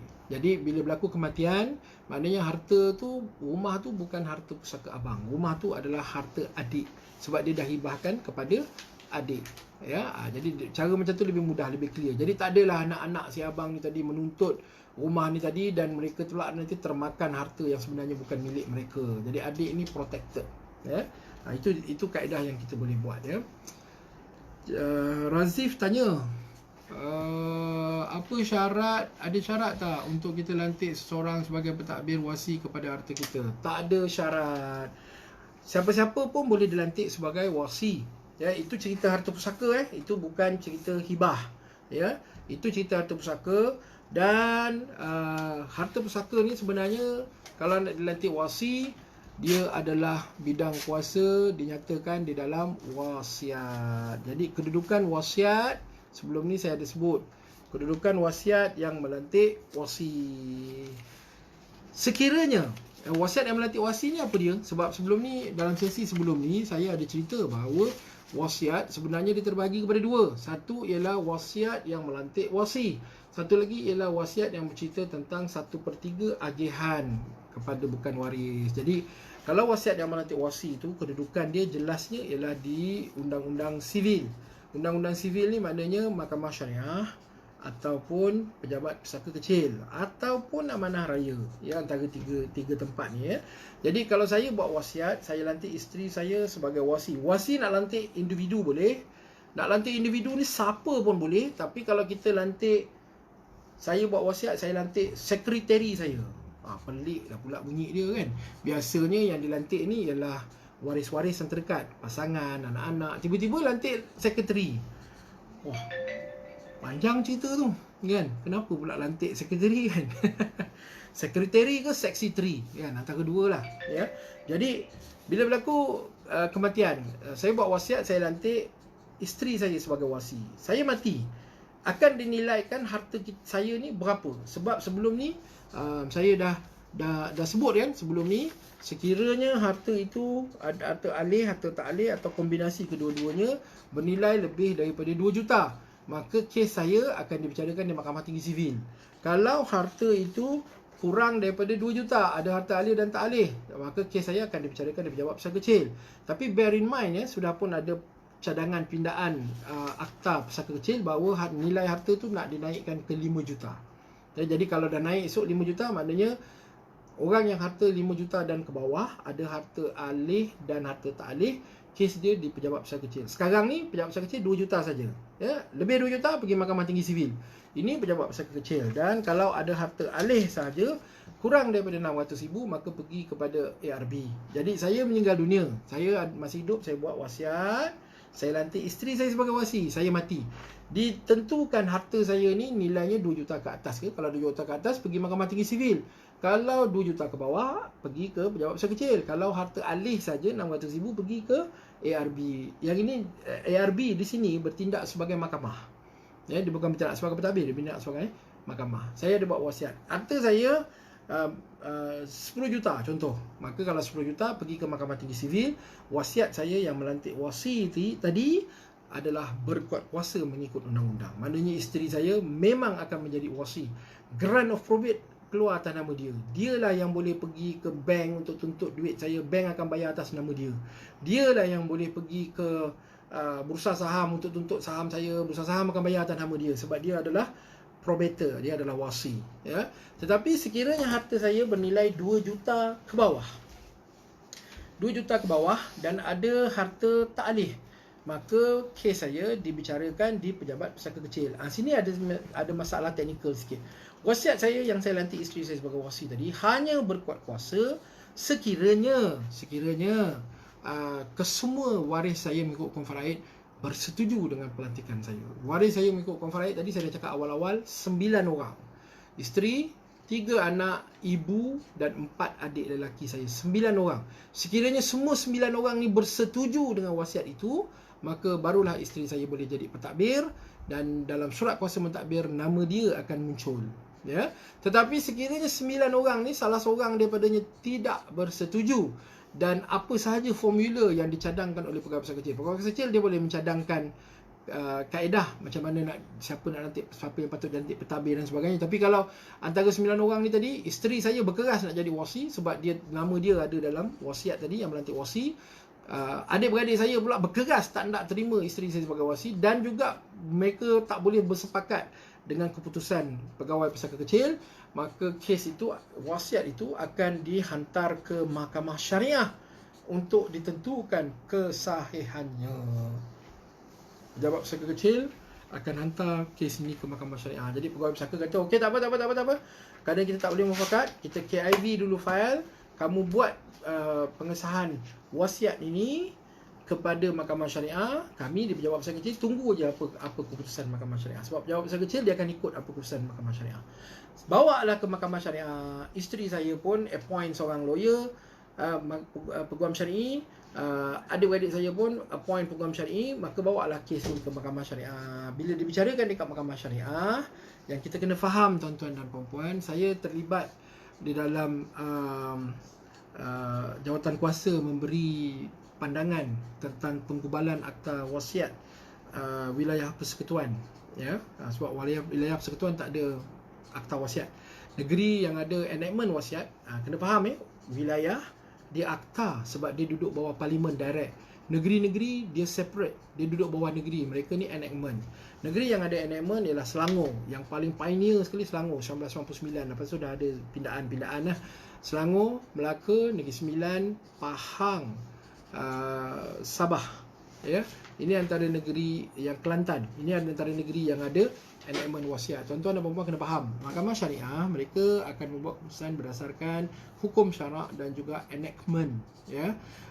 Apa yang berlaku ialah bila sampai ke Mahkamah Syariah tidak ada peruntukan enactment yang mengatakan bahawa Mahkamah Syariah mempunyai kuasa untuk mengesahkan perlantikan wasi yang terdiri daripada kalangan individu. Mahkamah Syariah boleh berbidang kuasa untuk mengesahkan wasi yang dilantik itu ialah Baitul Mal. Itu boleh. Tapi individu tak boleh. Jadi sampai ke Mahkamah Syariah, wasiat yang melantik wasi ini tergantung. Mahkamah Syariah tak boleh buat keputusan sebab tidak ada provision. Ya. Setakat yang saya tahulah, setakat hari ini, tetapi masa akan datang saya tak tahulah kalau ada peruntukan-peruntukan itu. Tapi setakat yang saya tahu hari ini, dan saya terlibat dalam jawatan kuasa penggubalan akta wasiat wilayah persekutuan, bila kita buat pandangan cadangan kepada penggubalan akta tu, kita lihat semua enactment dalam Malaysia, enactment wasiat, dan kita dapati enactment wasiat dalam Malaysia setakat hari ini memang tidak ada provision itu, ya. Jadi wasiat tu akan tergantung, kecuali kalau wasiat yang melantik wasi ini walaupun hartanya 100,000, 500,000 contoh, ada hartanah, kecuali jika waris membawa terus ke Mahkamah Tinggi Sivil, itu isu lain, ya.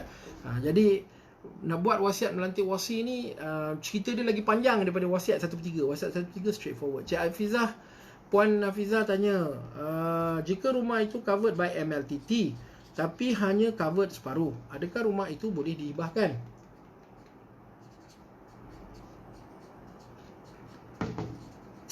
Pemilik tidak tambah coverage kerana sudah ada pre-existing condition. Kesian pemilik kan. Sebab itulah takaful ni kalau nak buat sekarang masa tengah sihat walafiat kan. Kalau dah ada pre-existing condition ni dah letih lah, payah lah kan. Boleh hibah, tak ada masalah. Ya. Kenapa tak ada masalah? Kerana penerima hibah itu dia, kalau kita tengok pandangan Dr. Allahyarham Dr. Wabah Al-Zuhaili dalam kitabnya Al-Uqud Al-Musamah, ya, beliau Allahyarham ada mengatakan bahawa Dr. Wabah Zuhaili ni adalah antara ulama yang banyak menjadi rujukan, ya, ke seluruh dunia, ya, dalam bidang muamalat terutamanya, ya. Jadi Dr. Wabah Zuhaili mengatakan bahawa hibah bagi harta yang dalam pinjaman boleh dibuat sekiranya ada jaminan. Jadi jaminan ni datang dalam bentuk macam mana? Jaminan ni datang dalam bentuk MRTT, MRTA, MLTT, MLTA, ataupun penerima hibah itu sendiri bersetuju untuk menanggung liability, ya. Jadi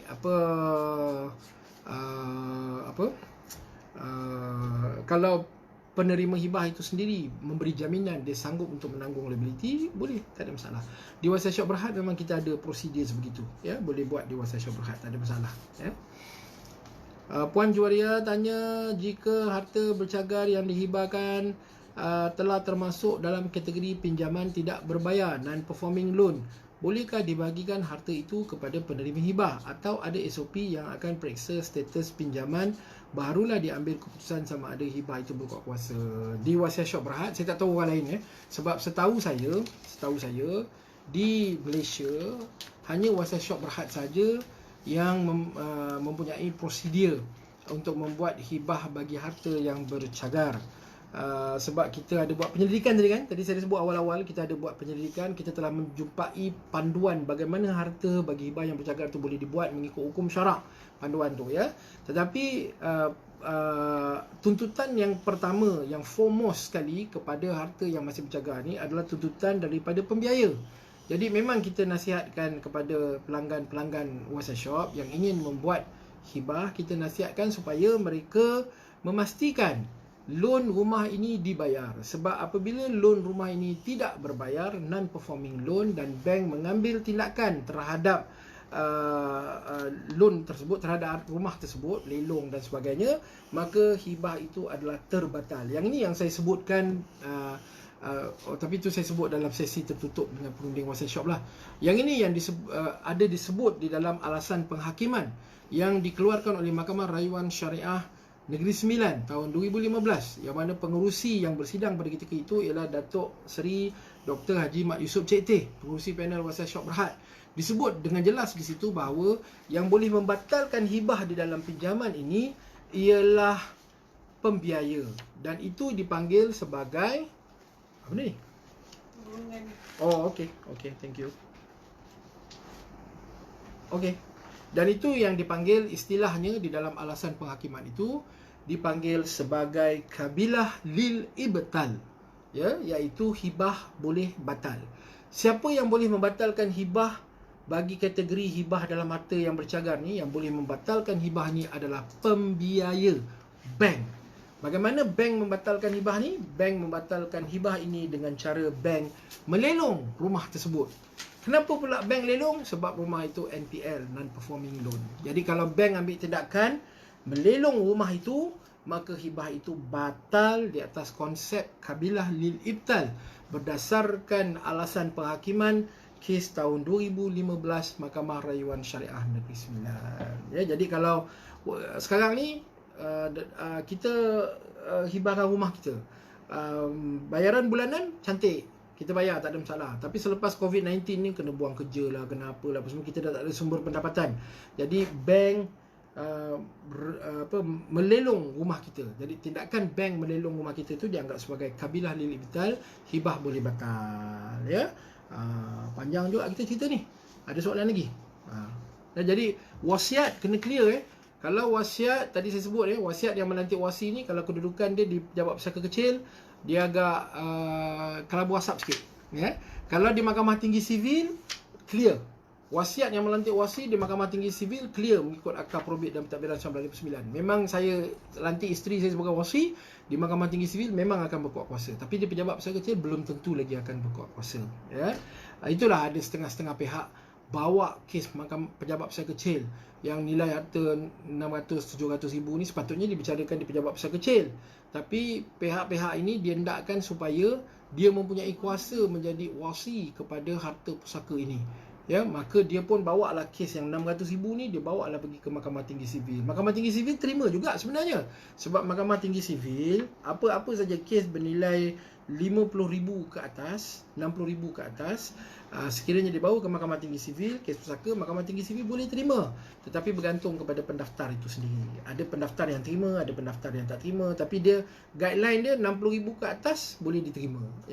Tetapi kesianlah kepada waris sebab kos untuk menguruskan harta pusaka di Mahkamah Tinggi Sivil lebih mahal daripada kos untuk menguruskan harta pusaka di pejabat pusaka kecil.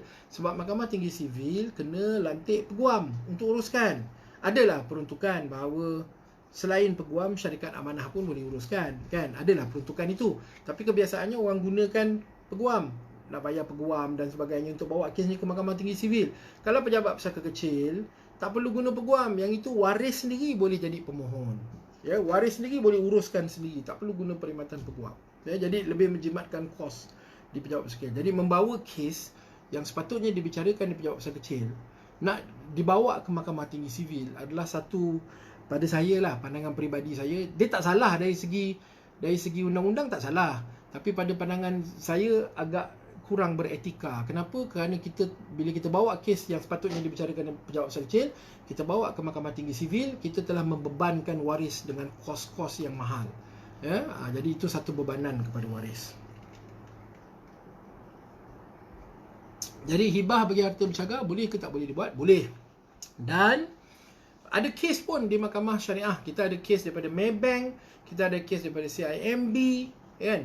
Pada bulan Mac 2018 ada kes CIMB Bank di Terengganu. Harta masih lagi di dalam pinjaman bank. Mahkamah Syariah memutuskan hibah itu sah.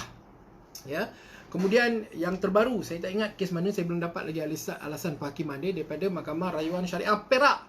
So kita ada Terengganu, kita ada Negeri Sembilan, kita ada ada Perak, dan Wasai Shop sendiri kita ada kes ni, lama dah kes ni, wilayah Persekutuan. Jadi Perak tu pula, dalam kes Perak tu saya berjumpa dengan Tan Sri Sheikh Ghazali Abdul Rahman. Ini bekas Ketua Hakim Syariah Malaysia, dan seorang yang sangat berpengalaman dalam bidang hukum syarak. Jadi duk berbual dengan dia pasal hibah harta bercagar, kan? Saya duk cakap dengan Tan Sri, ada orang kata hibah harta bercagar ni tak sah. Dia gelak. Lepas tu dia kata, saya baru bulan lepas luluskan kes hibah untuk harta bercagar di Mahkamah Rayuan Syariah Perak. Itu berlaku pada bulan 10 tahun 2019. Saya masih cuba mendapatkan alasan penghakiman tu, belum dapat lagi. 2019 tahun bulan 10, bulan Oktober. Jadi kalau ada pihak-pihak dekat luar sana yang mengatakan bahawa hibah bagi harta bercagar tidak boleh dibuat, mereka sebenarnya tidak faham. Sudah pun ada kes di Mahkamah Rayuan Syariah, Mahkamah Syariah yang memutuskan hibah bagi harta bercagar sah. Tetapi kenalah ikut panduan-panduan dia. Dia ada panduan-panduan dia yang khusus. Dan panduan-panduan ini ditemui oleh Wasai Syok Berhad. Kenapa? Sebab kita memberi grant kepada universiti untuk membuat penyelidikan.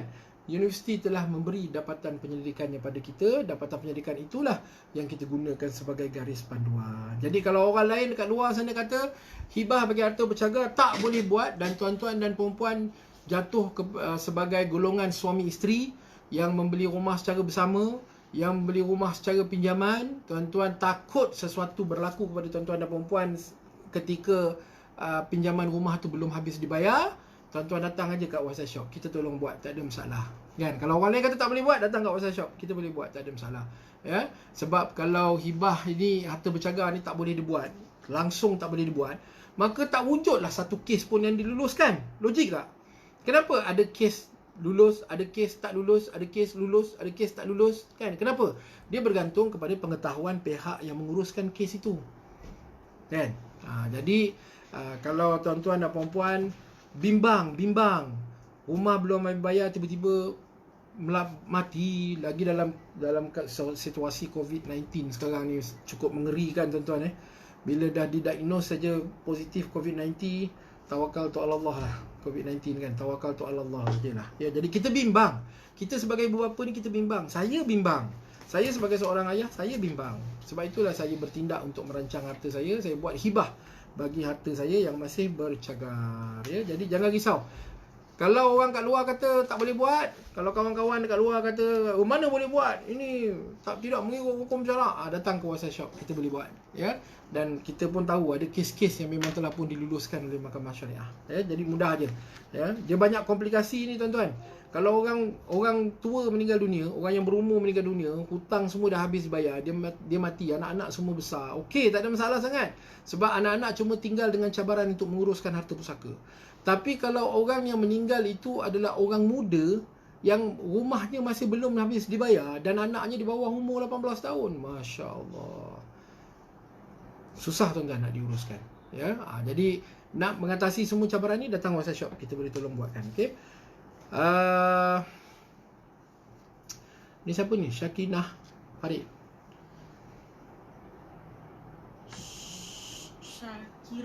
Syakirul. Ya Allah, tulisan kau pun kan. Rumah dihibahkan pada anak. Cik Syakirul tanya ya. Rumah dihibahkan pada anak, kemudian diletakkan syarat ibu tinggal selagi ada hayatnya. Namun bagaimana nak yakinkan bahawa anak akan honor syarat tersebut setelah dapat hibah?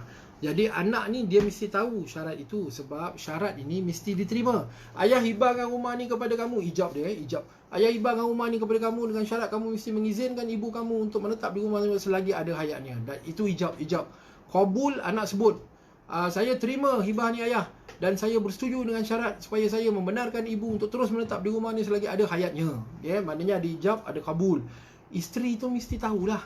Ya, isteri tu mesti tahu bahawa ini syarat, sebab syarat tu melibatkan dia. Jadi isteri ni kena tahu, oh, suami aku dan anak aku sudah berijab kabul, membenarkan aku untuk duduk di rumah ni selagi ada hayat aku. Tiba-tiba lepas meninggal dunia, dah lalu semua proses selesai, geran tanah dah tukar atas nama anak, tiba-tiba anak halau ibu itu.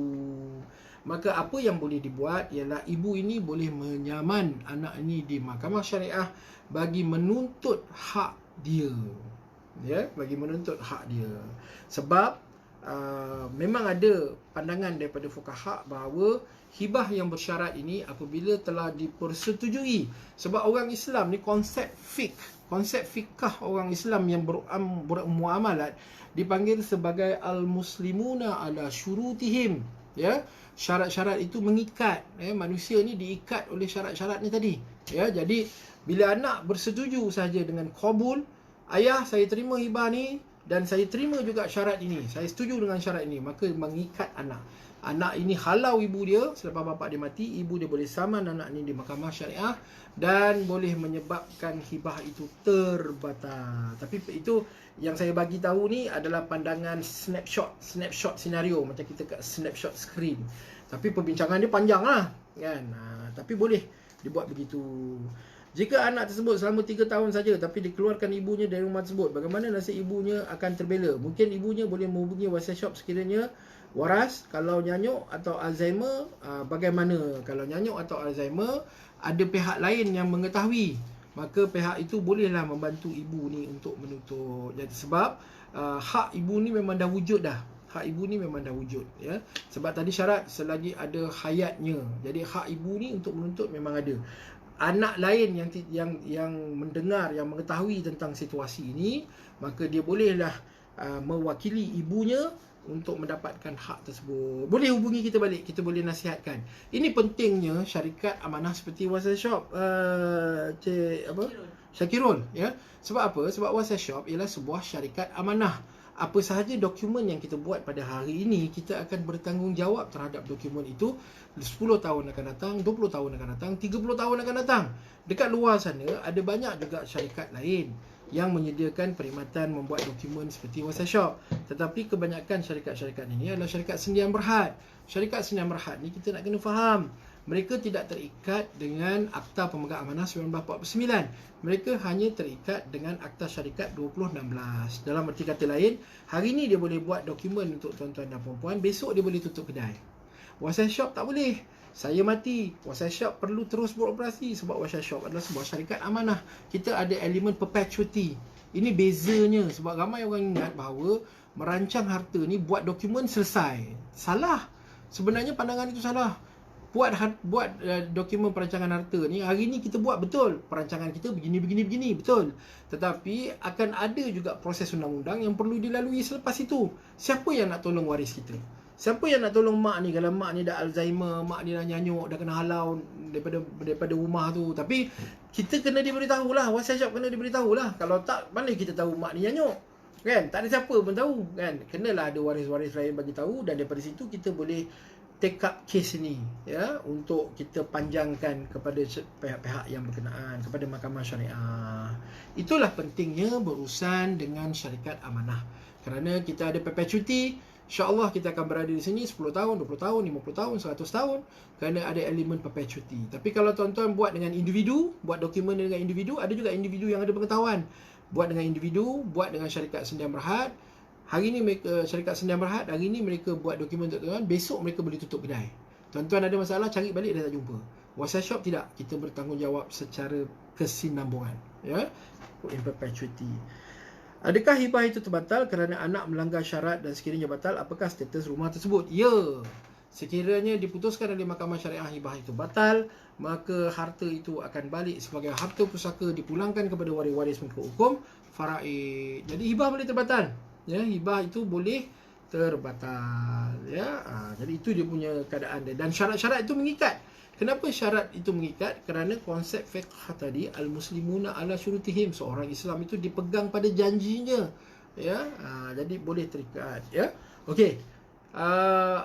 Golongan yang memerlukan hibah siapa? Sebelum ni tadi saya sebut tapi saya tak sebut habis. Yang pertama, pasangan yang tiada anak, ya. Yang kedua, pasangan yang mempunyai anak perempuan sahaja. Yang ketiga, pasangan yang ingin bagikan hartanya secara sama rata. Ada anak lelaki, anak perempuan tapi nak bagi harta secara sama rata, boleh guna kaedah hibah. Sebab anak lelaki 2 bahagian, anak perempuan 1 bahagian, ya. Tapi kita ni sayang anak sama, boleh bagikan secara sama rata. Keempat, orang yang mempunyai pasangan anak istimewa. Sebab dalam hukum faraid tidak dibezakan anak normal atau anak istimewa, cuma disebut anak lelaki atau anak perempuan. Jadi kalau kita hendak supaya anak istimewa ini mendapat bahagian yang lebih, sebab dia memang tak boleh jaga diri dia sampai bila-bila, kita kena guna kaedah hibah. Suami yang berpoligami, sebab kalau seorang isteri, ini sebenarnya panjang lagi cerita, insya-Allah sesi yang akan datang kita akan huraikan secara terperinci siapa yang memerlukan hibah, ya. Kita akan huraikan macam ni. Saya rasa wasiat settle, wasiat, melantik wasiat 1/3. Selain daripada itu, kalau wasiat 1/3 tu insya-Allah berkuat kuasa, tapi selain 1/3 kepada bukan waris. Kalau wasiat kepada anak isteri, yang itu berkuat kuasa hanya jika waris-waris lain bersetuju, ya. Wasiat yang melantik wasi, kalau Mahkamah Tinggi Sivil berkuat kuasa, kalau pejabat besar kecil belum tentu lagi berkuat kuasa, ya. Itu dia punya pandangan dia. Jadi saya ingat siapa yang memerlukan, golongan yang memerlukan hibah ni, saya nak buat dalam sesi yang seterusnya lah. Sebab sekarang pun sudah pukul 11.30. Kita bermula pukul 10, tadi janjinya 1,5 jam.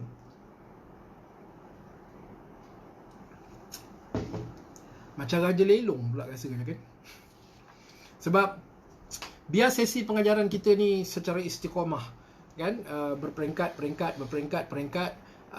daripada kita cuba nak bagi tahu semua benda serentak dalam masa yang banyak ni. Jadi hari ni saya dah ambil banyak soalan, dan saya juga dah memperkukuhkan pemahaman kita tentang wasiat dan juga hibah. Jadi, mana satu yang lebih baik? Sebenarnya kedua-duanya baik, kan? Kedua-duanya baik mengikut kepada keperluan kita, ya.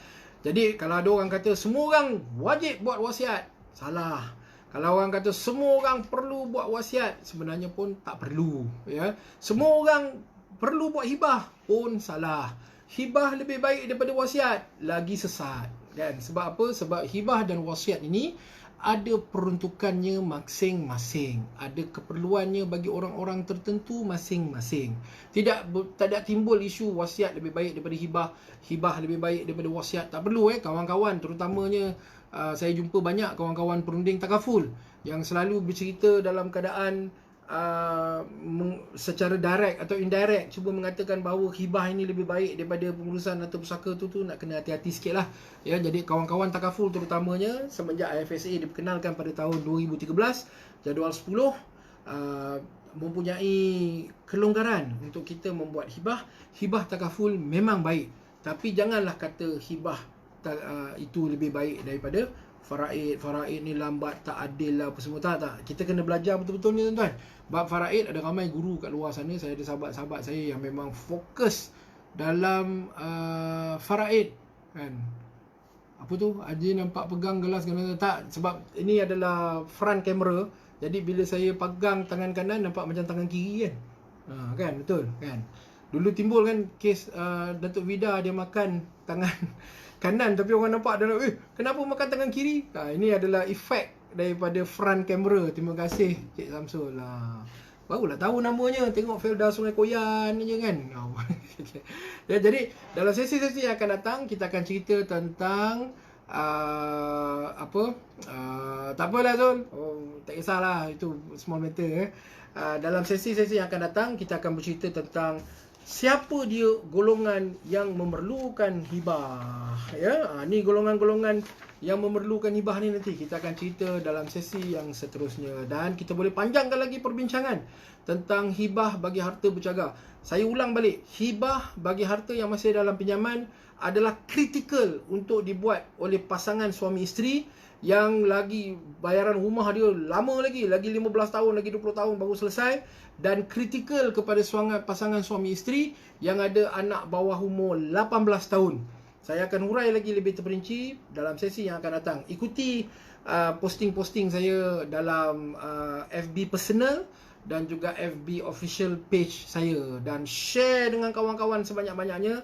Sebab masa kita PKP ni kita nak bermuram durja dalam keadaan kenyang kan. Bermuram durja sebab tak boleh keluar ni, muram je kan, tengok kat tingkap bilalah nak boleh keluar kan. Tapi dalam masa yang sama kekenyangan sebab kejap-kejap makan, kejap-kejap makan duduk kat rumah kan. Dalam kita bermuram durja dalam keadaan kekenyangan dalam sesi semasa musim PKP ni, kita penuhi masa kita dengan menuntut ilmu.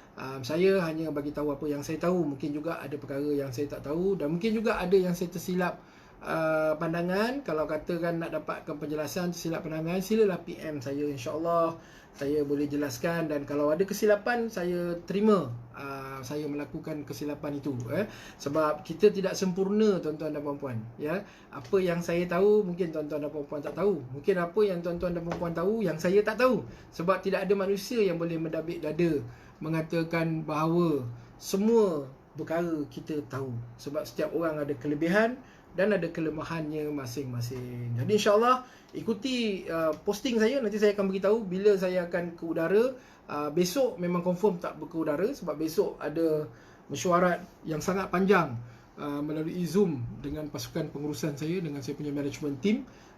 Dalam keadaan PKP sekarang ada banyak peluang. Saya beritahu tadi ada banyak peluang yang sebenarnya muncul daripada PKP ni. Jadi kami perlu untuk membuat banyak koordinasi tentang perkara-perkara yang patut kita lakukan dalam musim PKP dan juga post PKP ni nanti ya. Jadi saya ucap terima kasih sekali lagi, mohon ampun, mohon maaf tersasul kata, tersilap bahasa. InsyaAllah panjang umur, murah rezeki, kita akan berjumpa lagi. Signing off. Jangan buntu, jangan keliru. Rancang harta dan urus pusaka kini tepat dan mudah. Wabillahi taufiq wal hidayah. Wassalamualaikum warahmatullahi wabarakatuh. Stay safe, stay at home.